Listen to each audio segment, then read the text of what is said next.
श्री स्वामी समर्थ. नशिबाला लागलेले ग्रहण सोडवणारे 51 महातोडगे.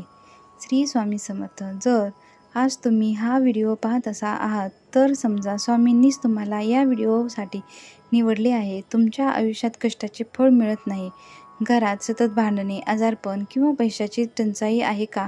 भक्तांनो, याला शास्त्रात नशिबाचे ग्रहण म्हटले जाते. आजच्या या भागात आपण 51 असे दुर्मिळ तोडगे पाहणार आहोत, जे पिढ्यानपिढ्या गुप्त ठेवले गेले आहेत. यातला 35वा तोडगा तुमच्या शत्रूला शांत करेल आणि 50वा तोडगा तुमच्या घरात कायमची लक्ष्मी स्थिर करेल. हा व्हिडिओ शांतपणे शेवटपर्यंत वाचा, कारण यातला प्रत्येक शब्द तुमच्या दुःखाचा अंत करू शकतो. तोडगे सुरू करण्यापूर्वी 3 गुप्त नियम. कोणताही तोडगा करण्यापूर्वी हे 3 नियम लक्षात ठेवा. 1. गोपनीयता. तुम्ही करत असलेला उपाय कोणालाही सांगू नका, अगदी जवळच्या व्यक्तीलाही नाही. गुप्ततेतच शक्ती असते. 2. शुद्धता. तोडगा करताना तुमचे शरीर आणि मन दोन्ही शुद्ध असावे. रागाच्या भरात केलेला उपाय फलद्रूप होत नाहीत. 3. नियत. कधीही कोणाचे वाईट करण्यासाठी उपाय करू नका, अन्यथा त्याचे फळ तुम्हालाच भोगावे लागेल. आर्थिक टंचाई आणि धनवृद्धी. 1. तांब्याचे नाणे. गुरुवारी तांब्याचे 1 नाणे लाल कपड्यात बांधून तिजोरीच्या दक्षिण दिशेला ठेवा. 2. शुक्रवारचा तोडगा. शुक्रवारी गुलाबाचे फूल लक्ष्मीला अर्पण करून ते कपाटात ठेवा.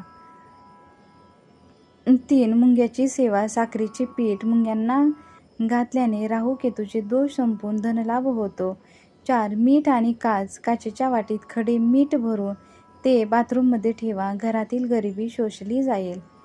5. उंबरठा पूजन. रोज सकाळी मुख्य दरवाजा धुवून त्यावर हळदीचे पाणी शिंपडा. 6. तुळशीचा दिवा. तुळशीपाशी सायंकाळी तुपाचा दिवा लावून त्यात चिमूटभर हळद टाका. 7. बुधवारचा तोडगा. हिरवे मूग पक्ष्यांना खाऊ घातल्याने व्यापारात प्रगती होते. 8. अडकलेले पैसे. तांब्याच्या लोट्यात लाल मिरचीचे 11 दाणे टाकून सूर्याला अर्घ्य द्या. 9. दालचिनी पावडर. घराच्या मुख्य प्रवेशद्वारावर दालचिनी पावडर फुंकल्याने समृद्धी येते. 10. पिंपळ पूजा. शनिवारी पिंपळाच्या झाडाला मध आणि पाणी अर्पण करा. सत्यप्रचिती. पुण्यातील एका व्यापाराचे दुकान दिवाळखोरीत आले होते.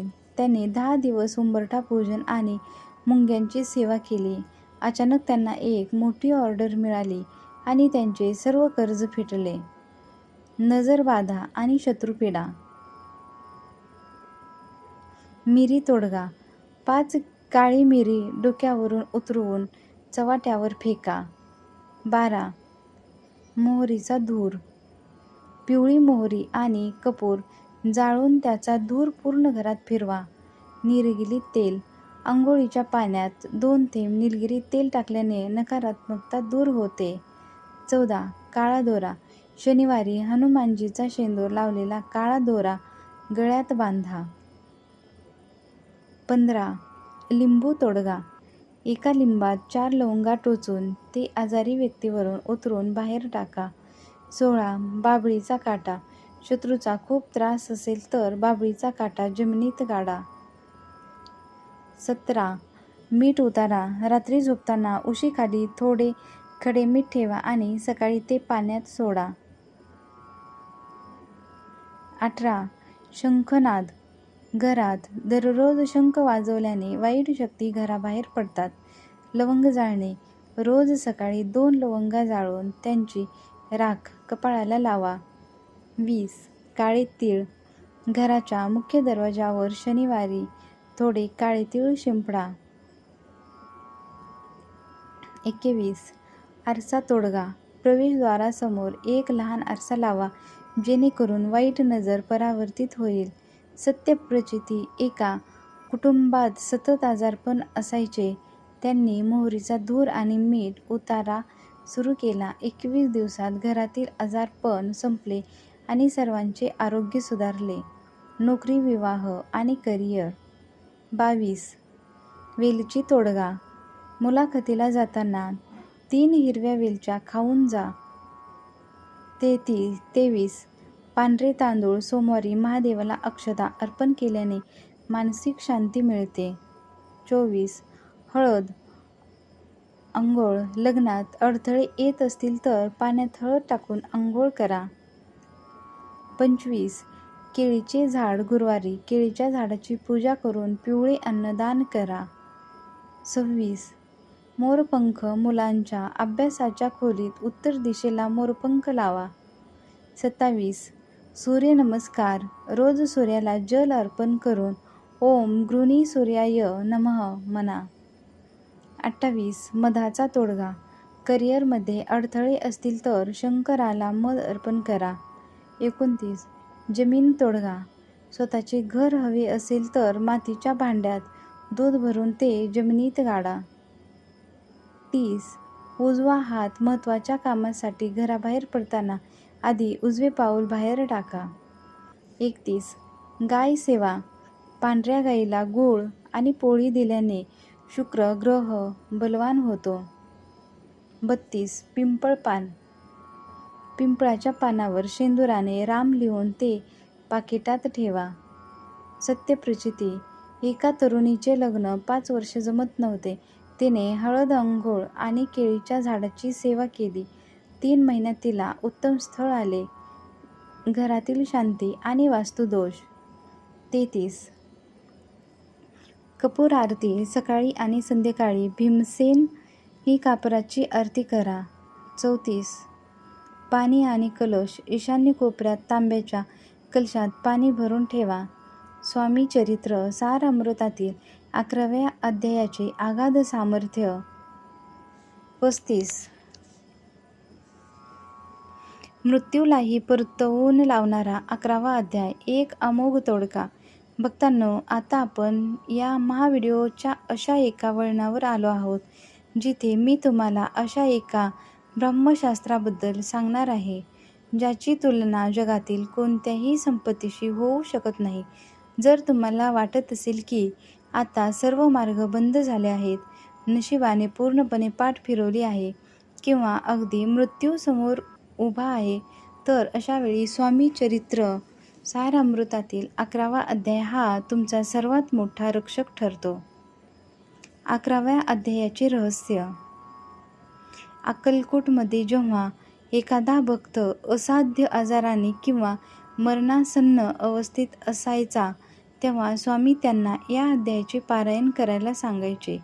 या अध्यायात स्वामींनी स्वतः सांगितले आहे की जो भक्त निष्ठेने हा अध्याय वाचेल त्याच्या पाठीशी मी काळ बनून उभा राहीन. कधी आणि कसा करावा हा उपाय. 1. जर घरात खूप मोठे संकट असेल किंवा कोणाचे आरोग्य खूप गंभीर असेल तर सलग 21 दिवस या अध्यायाचे 3 वेळा वाचन करावे. वाचण्यापूर्वी स्वामींच्या फोटोसमोर तुपाचा दिवा लावावा आणि मनात आपली इच्छा बोलून दाखवावी. 3. वाचन करताना समोर एका तांब्याच्या पेल्यात पाणी ठेवावे आणि वाचन पूर्ण झाल्यावर ते तीर्थ म्हणून ग्रहण करावे. एक जिवंत प्रचिती. एकदा एका भक्ताच्या मुलाला डॉक्टरांनी मृत घोषित केले होते. त्या माऊलीने हार न मानता स्वामीच्या चरणाशी बसून अखंड 11व्या अध्यायाचे वाचन केले.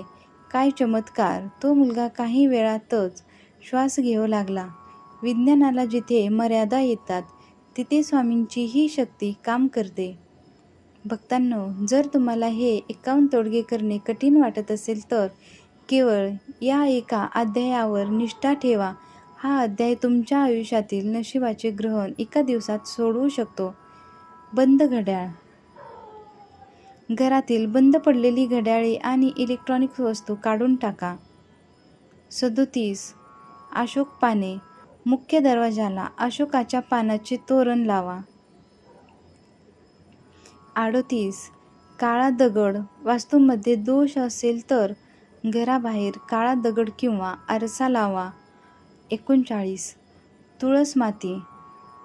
तुळशीची माती रोज कपाळाला लावल्याने वशीत्व शक्ती वाढते. 40. जुनी चप्पल, फाटलेली चप्पल किंवा जोडे घरात ठेवू नका. यामुळे शनिदोष वाढतो. 41. अन्नदान. दर शनिवारी गरिबांना खिचडी किंवा काळे तीळ दान करा. 42.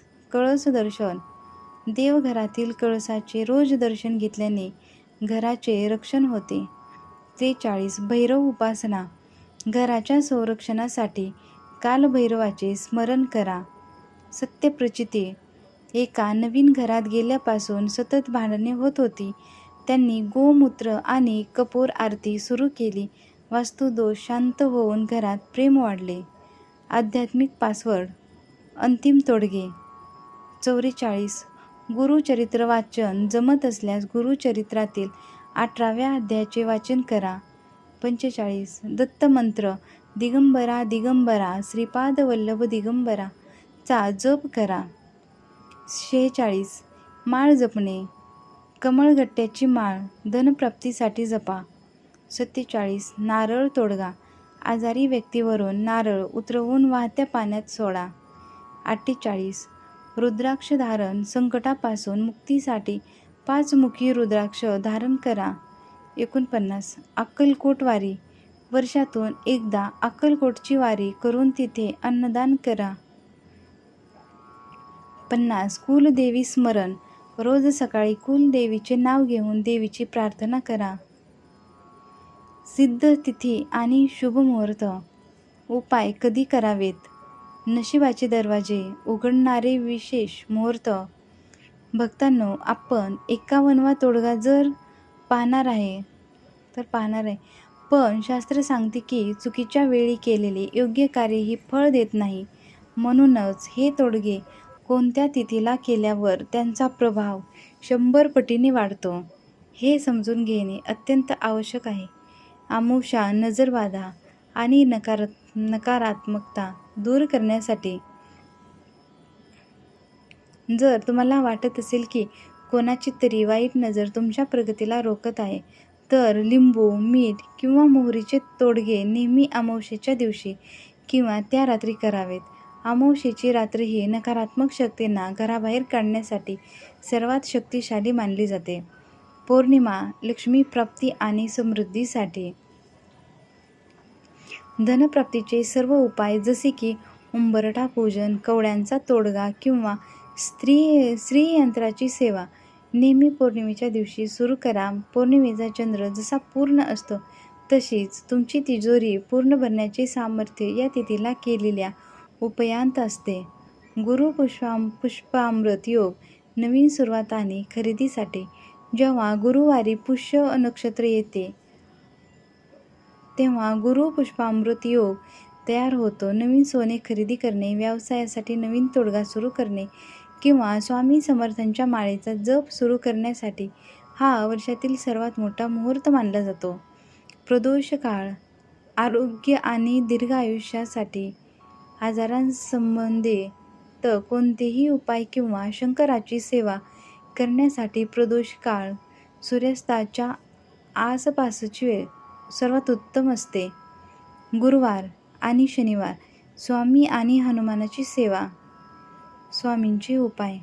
गुरुवारी आणि नजरबाधेचे उपाय शनिवारी केल्यास त्या गृहाची पीडा तत्काळ कमी होते. भक्तांनो, लक्षात ठेवा, वेळ आणि श्रद्धा जेव्हा एकत्र येतात तेव्हाच चमत्कार घडतात. आता आपण वळूया आपल्या शेवटच्या आणि सर्वात प्रभावी 51व्या तोडग्याकडे. 51वा तोडगा. सर्वात मोठा तोडगा. अखंड श्री स्वामी समर्थ नामस्मरण करा. स्वामी नामात जगातील सर्व संकटे जाळून टाकण्याची ताकद आहे. भक्तांनो, हे 51 तोडगे तुमचे नशीब बदलवण्यासाठी पुरेसे आहेत. यापैकी कोणतेही 3 उपाय श्रद्धेने करा. लक्षात ठेवा, स्वामींच्या दरबारात उशीर आहे पण अंधार नाही. तुम्हाला हा व्हिडिओ कसा वाटला कमेंटमध्ये नक्की सांगा. जर तुम्ही किमान 5 भक्तांना हा व्हिडिओ शेअर केला तर स्वामींच्या कृपेने तुमचे एखादे अडकलेले काम लवकरच मार्गी लागेल. कमेंटमध्ये लिहा श्री स्वामी समर्थ. पुन्हा भेटूया अशाच एका नवीन माहितीसह. धन्यवाद. व्हिडिओ आवडल्यास चॅनलला सबस्क्राईब करा. श्री स्वामी समर्थ.